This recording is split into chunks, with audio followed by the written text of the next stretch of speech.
अस्सलाम वालेकुम दोस्तों। पाकिस्तान के एक और प्लेयर ने पाकिस्तान का नाम मिट्टी में मिला दिया है। अपना कैरियर अपने ही हाथों से तबाह बर्बाद कर लिया है। और मुझे हैरानगी होती है कि जब इन प्लेयर्स को पाकिस्तान की कैप मिलती है, जब इन प्लेयर्स को पाकिस्तान का नाम मिलता है, तब तो ये बड़ी बड़ी कस्में खाते हैं कि हम पाकिस्तान की खातिर अपनी जान तो दे देंगे, लेकिन पाकिस्तान के नाम पर कभी भी आंच नहीं आने देंगे। लेकिन जब इन प्लेयर्स को इतना सा भी मौका मिलता है, तब ये कोई कसर नहीं छोड़ते। ये अपनी हवस की खातिर, चाहे वो हवस पैसे की हो, चाहे वो हवस लड़की की हो, इतनी छोटी हरकत करते हैं कि इनका नाम तो खराब होता ही है, इनके खानदान की बदनामी तो होती है, लेकिन साथ साथ पाकिस्तान की बदनामी होती है। पाकिस्तान का नाम बदनाम होता है और पाकिस्तान पर उंगली उठाई जाती है कि पाकिस्तान के प्लेयर्स ही ऐसे क्यों होते हैं। हैदर अली जो पाकिस्तान ए टीम के साथ इंग्लैंड के टूर पर थे, उनको इंग्लैंड पुलिस ने 3 अगस्त को गिरफ्तार किया और उनके ऊपर एलिगेशन ये थी कि उन्होंने एक लड़की के साथ रेप किया है। छेड़खानी की हद तक बात नहीं है, बात रेप तक पहुंच चुकी है। और ये केस उनके अगेंस्ट 23 जुलाई को दायर किया गया है। 10 दिन की इन्वेस्टिगेशन के बाद उनको अरेस्ट किया गया है। और ये पहली बार ऐसा नहीं हुआ कि पाकिस्तानी प्लेयर्स के अफेयर सामने आए हों या पाकिस्तानी प्लेयर्स के अगेंस्ट ऐसे रेप केस दायर किए गए हों। आए दिन पाकिस्तान में भी ऐसे रेप केस दायर होते हैं, लेकिन पाकिस्तान जो कि एक मर्दों का मुआशरा है, पाकिस्तान में बहुत ज्यादा केस दबा दिए जाते हैं। और पाकिस्तान में अगर आप क्रिकेटर हैं, अगर आप बड़ी सेलिब्रिटी हैं, तो आपके अगेंस्ट कोई भी केस बहुत ज्यादा हाईलाइट किया ही नहीं जाएगा, बल्कि वो केस दबा दिया जाएगा और औरत को उसकी इज्जत खराब ना हो ऐसा झांसा देकर ये केस खत्म कर दिए जाते हैं। आप रिसेंटली देख लें, एहसानुल्लाह का एक लड़के के साथ लोंडेबाजी का केस सामने आया था और ये पाकिस्तान के प्लेयर्स हैं, इनको परवाह ही नहीं है कि ये पाकिस्तान को रिप्रेजेंट कर रहे हैं, इनके नाम पाकिस्तान का नाम आता है। मेरे ख्याल में इन प्लेयर्स को मुअत्तल करना चाहिए। दोबारा कभी भी डोमेस्टिक में भी कोई भी क्रिकेट मैच खेलने का मौका नहीं देना चाहिए, क्योंकि इससे छोटी हरकत नहीं हो सकती। आप इंटरनेशनली पाकिस्तान का नाम खराब कर रहे हैं। और शायद हैदर अली ये भूल गए थे कि वो पाकिस्तान में नहीं, इंग्लैंड में मौजूद है, और जो कांड उन्होंने इंग्लैंड में किया है उसका खमियाजा उनको भुगतना ही पड़ेगा। हैदर अली जिन्होंने पहले 3 वनडे मैचों में 250 स्कोर की थी, लेकिन जैसे ही उन्होंने ये कांड किया टेस्ट सीरीज में, रेड बॉल सीरीज में, उनसे रन नहीं हो रहे थे, क्योंकि अंदर ही अंदर वो ये बात जानते थे कि जो वो कांड कर चुके हैं उसका खमियाजा उनको भुगतना पड़ेगा। 23 जुलाई को उनके अगेंस्ट ये केस दायर किया गया।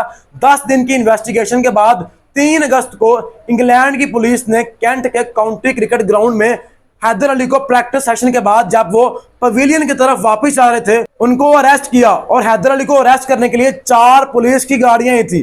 पहले उनको साइड पर लेकर जाया गया, उनसे पूछताछ की गई और उसके बाद हैदर अली को हवालात में डाल दिया गया।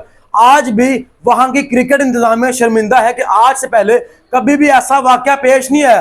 कभी भी इंग्लैंड की पुलिस ग्राउंड में नहीं आई, और स्पेशली इस काम के लिए कि किसी प्लेयर को अरेस्ट करना हो। इससे बड़ी पाकिस्तान की बदनामी क्या होगी। और आज जितना भी इंटरनेशनल मीडिया रिपोर्ट कर रहा है, वो साथ ये लिख रहा है कि पाकिस्तानी क्रिकेटर हैदर अली के ऊपर रेप केस दायर किया गया है। हैदर अली का नाम बाद में आता है, पहले पाकिस्तान का नाम आता है, पहले पाकिस्तान की बदनामी हो रही है।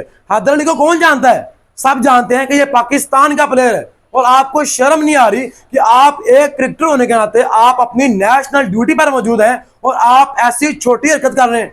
आप वहां पर क्रिकेट खेलने गए हैं या वहां पर लड़की बाजी करने गए हैं? आपने वहां पर मैच खेलने थे या फिर अपने अफेयर्स चलाने थे? अब पाकिस्तान क्रिकेट बोर्ड ने हैदर अली की बेल तो करवा ली है, लेकिन ये बेल सिर्फ जेल से बाहर आने के हद तक है। हैदर अली इंग्लैंड नहीं छोड़ सकते, उनका वीजा और पासपोर्ट जब्त कर लिया गया है। जब तक उनके ऊपर ये एलिगेशन गलत साबित नहीं होती, जो कि गलत साबित नहीं होगी, क्योंकि ये केस 90% हैदर अली के अगेंस्ट है। और पाकिस्तान क्रिकेट बोर्ड ने पिछले 1 वीक से हैदर अली को सपोर्ट कर रहा था, वकील भी करवा के दिया। पाकिस्तान हाई कमीशन भी हैदर अली की रिहाई के हक में था। अब पाकिस्तान क्रिकेट बोर्ड हैदर अली को मुअत्तल करने का सोच रहा है। और आप दुआ करें कि वो लड़की अंडर एज ना निकल आए। अगर उस लड़की की उम्र 15 साल से कम हुई तो हैदर अली लंबा फंसने जा रहे हैं। हैदर अली को एटलीस्ट 8 साल या फिर उम्र कैद की सजा भी हो सकती है, क्योंकि ये पाकिस्तान नहीं है, ये इंग्लैंड है। अगर आपका जुर्म साबित होता है तो आप चाहे स्टार हैं, चाहे आप आम आदमी हैं, आपको एक जैसी सजा ही मिलेगी। लेकिन अगर वो लड़की अंडर एज साबित नहीं भी होती, तब भी हैदर अली फंसेंगे ही फंसेंगे। हैदर अली को तब भी एटलीस्ट 4 साल कैद लाजमी होगी और उसके बाद 5 साल पाकिस्तान क्रिकेट भी उनको बैन करने का सोच रहा है, जो कि एक अच्छा स्टेप है। पाकिस्तान को ऐसे प्लेयर्स को ऐसे ही सबक सिखाना है और इनके कॉन्ट्रैक्ट मुअत्तल करने हैं और इनको किसी भी किस्म के क्रिकेट खेलने से रोकना है। ये पाकिस्तान का नाम बर्बाद कर रहे हैं और पाकिस्तान क्रिकेट बोर्ड अब वकील भी हटाने का सोच रहा है, क्योंकि ये केस ऑलमोस्ट हैदर अली के अगेंस्ट सच साबित होने वाला है और हैदर अली इस रेप केस में फंसने वाले हैं। तो मेरे ख्याल में पाकिस्तान क्रिकेट बोर्ड को ये चाहिए कि सेंट्रल कॉन्ट्रैक्ट में यह भी बात लिखी जाए, अगर कोई प्लेयर चाहे पाकिस्तान में हो, चाहे इंग्लैंड में हो, चाहे कहीं पर भी हो, अगर उसका कोई ऐसा केस सामने आएगा तो उसको बैन किया जाएगा, उसको एटलीस्ट 5 साल के लिए मुअत्तल किया जाएगा और उसके बाद किसी किस्म के भी कोई क्रिकेट सरगर्मी में हिस्सा लेने का मौका नहीं दिया जाएगा। तो दोस्तों, इसके ऊपर आपकी क्या राय है? अपनी राय कमेंट बॉक्स में लाजमी बताएं।